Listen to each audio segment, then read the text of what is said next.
दोस्तों नमस्कार, स्वागत है आप सबका मेरे YouTube चैनल पर। मैं हूं प्रीतम सिंह। इस वीडियो में आपको देखने को मिलेगी सब्जी मंडी और वहां पे ख़रीदारी करते कुछ आम लोग, और सुनने को मिलेगी मेरी आवाज़।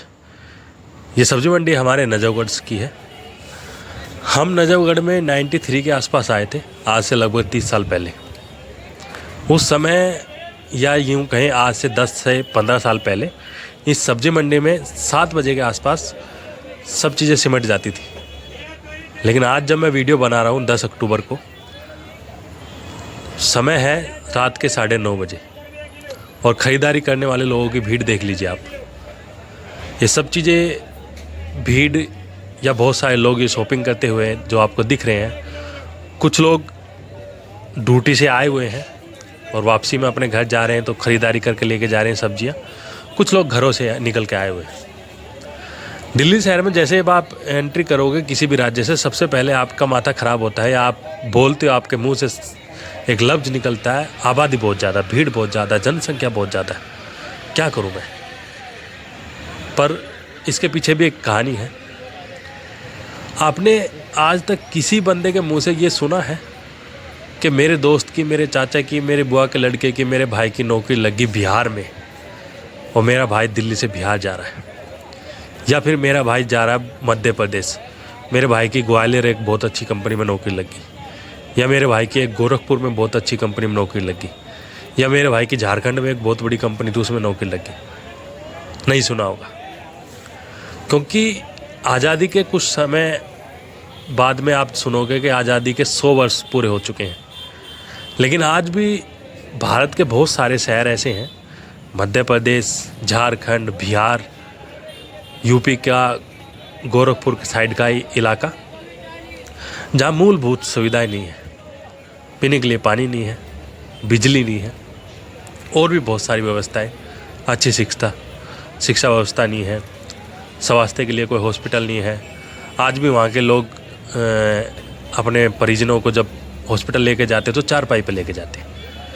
तो ये छोटी छोटी जो बेसिक ज़रूरतें होती हैं, जो आदमी की दिनचर्या चलाती हैं, उसके जीवन में बहुत मूल्यवान चीज़ें होती हैं। तो ये चीज़ें उन शहरों में, उन गाँव में, उन कस्बों में, उन राज्यों में अभी भी उपलब्ध नहीं है। और इन्हीं के अभाव के कारण वहाँ के लोग आते हैं दिल्ली। वो पहले किसी एक के साथ आते हैं, रोज़गार की तलाश में, काम की तलाश में। फिर यहाँ आके वो देखते हैं, अरे वाह, दिल्ली के स्कूल इतने बड़े बड़े, इतने अच्छे स्कूल हैं दिल्ली में, कॉलेज हैं, न्यूनतम फीस लगती है उनमें, और बहुत सारे स्कूल कॉलेज तो ऐसे में जिनमें फ़ीस भी नहीं लगती। तो कोई भी यूपी, बिहार, मध्य प्रदेश, झारखंड या देश के किसी भी अलग कोने से आया हुआ व्यक्ति, वो उन स्कूल कॉलेज को देख के ये आस लगा के बैठता कि मेरा बच्चा भी इन स्कूल कॉलेज में पढ़ेगा और हमारी हालत सुधरेंगी, हमारे दिनों में हमारे भी अच्छे दिन आएंगे। दूसरी तरफ बहुत सारे गांव ऐसे हैं जहां महिलाएं प्रसव पीड़ा सहते सहते मर जाती हैं। उन्हें डॉक्टर नहीं मिल पाते, उन्हें अच्छा हॉस्पिटल नहीं मिल पाता, इलाज नहीं मिल पाता समय पर। इलाज तो छोड़िए, उन्हें एम्बुलेंस तक नहीं मिल पाती। तो वहीं अगर दिल्ली शहर की बात करें तो लगभग हर 5 से 10 किलोमीटर पर एक अच्छा, एक बड़ा हॉस्पिटल है। और संसाधनों की कमी नहीं है दिल्ली में। मेट्रो है और बसें हैं जहां लेडीज़ फ्री में सफ़र कर सकती हैं, और बसें भी ना हो तो कैब सुविधा है, आप फ़ोन करके कैब बुला सकते हो। यूपी बिहार के इलाकों में आप कहाँ से कैब बुलाओगे? तो ये सारी सुविधा हैं। ई रिक्शा भी है जो हर आपके चौक चौराहे पे आपको देखने को मिल ही जाएगी, गली नुक्कड़ पे। तो ये सभी सुविधा ऐसी हैं जो आदमी के जीवन चलाने में सबसे महत्वपूर्ण काम करती है। लोग यहाँ आते हैं, उन्हें पता चलता है। जब बिहार से, यूपी से, झारखंड से, मध्य प्रदेश से, देश के अलग अलग कोने से, हरियाणा से, बहुत दूर दूर से जब लोग आते हैं दिल्ली में अपना इलाज कराने, तो उनको पता है कि इलाज यहाँ है तो हम भी यहीं रहेंगे। दिल्ली के हालात कुछ ऐसे हैं कि अगर यहाँ कोई 20,000 रुपये का सामान अगर सदर बाज़ार से लेकर बैठेगा कहीं, तो 20,000 का 30,000 आराम से बन जाएगा 20,000 के सामान पे। तो कमाने के छोटे छोटे साधन बहुत सारे हैं। दिल्ली सरकार ने एक न्यूनतम एक मासिक वेतन तय कर रखा कि भाई इतना तो आपको एक एम्प्लॉय को, एक कामगार को देना ही पड़ेगा। जबकि अदर स्टेट में ये सब ऐसा नहीं है। वहाँ के लोगों को 8-8 हज़ार रुपये की नौकरियाँ नहीं मिल पाती, और अगर मिलती हैं तो उस 8-8 हज़ार रुपये की नौकरियों में भी वो 12-12 घंटे काम करते हैं। तो कमियाँ बहुत सारी हैं, परेशानियाँ बहुत सारी हैं। एक मेरा दोस्त था, उसने कहा था कि जब तक देश के सभी इलाकों का विकास नहीं होगा, बेरोजगारी और भुखमरी ऐसे बढ़ती रहेगी, जनसंख्या ऐसे बढ़ती रहेगी। दिल्ली की सड़कों पे आपने अक्सर देखा होगा कि लोगों की बाइक से बाइक टकरा जाती है और उसी में मारकाट मच जाती है। वो मारकाट इसलिए मचती है क्योंकि जगह जगह रेड लाइट है, पोल्यूशन है, गर्मी है, भीड़ है, ऑफिस में अलग से तनाव है, सड़कों पे अलग से तनाव है, सब्जी मंडी में अलग से तनाव है। तो ये सारा तनाव क्यों है? क्योंकि सारी पॉपुलेशन या मैक्सिमम पॉपुलेशन एक जगह इकट्ठी हो रही है।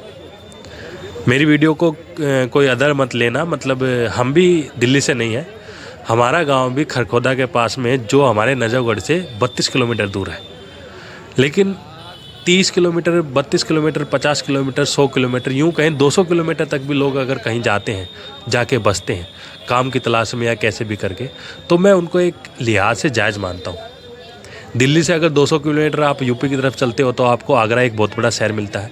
दिल्ली से अगर आप राजस्थान की तरफ चलते हो तो जयपुर आपको बहुत बड़ा शहर मिलेगा।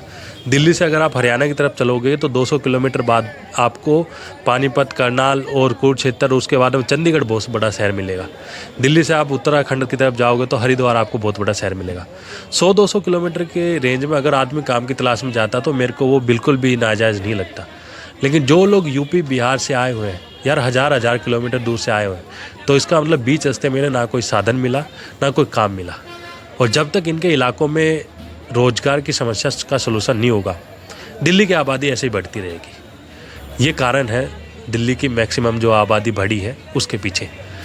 एक बात यह है कि दिल्ली में मज़दूर जो भी काम कर रहे हैं यूपी, बिहार से कहीं से भी, हर साल ये जाते हैं अपने गांव में एक कमरा बना के आते हैं, एक मकान बनाने की कोशिश करते हैं, लेकिन रह नहीं पाते। क्यों? क्योंकि वो मकान ज़रूर बना देते हैं, लेकिन रहने के लिए वहाँ पे रोज़गार नहीं है, काम करने के लिए वहाँ रोज़गार नहीं है, खाएंगे क्या? तो वापस इन्हें दिल्ली में ही आना पड़ता है। चलिए, वीडियो में आपको कुछ भी अच्छा लगा हो तो लाइक, शेयर, कमेंट करके अवश्य बताएं। मेरी बातों में कोई बुराई लगी हो तो कमेंट करके अवश्य बताएं। माफ़ी चाहूँगा, मेरा दिल दुखाना किसी का मतलब नहीं था, पर जो बातें थी, जो फैक्ट थे, वो मैंने आपके सामने रखा। जय हिंद, जय भारत।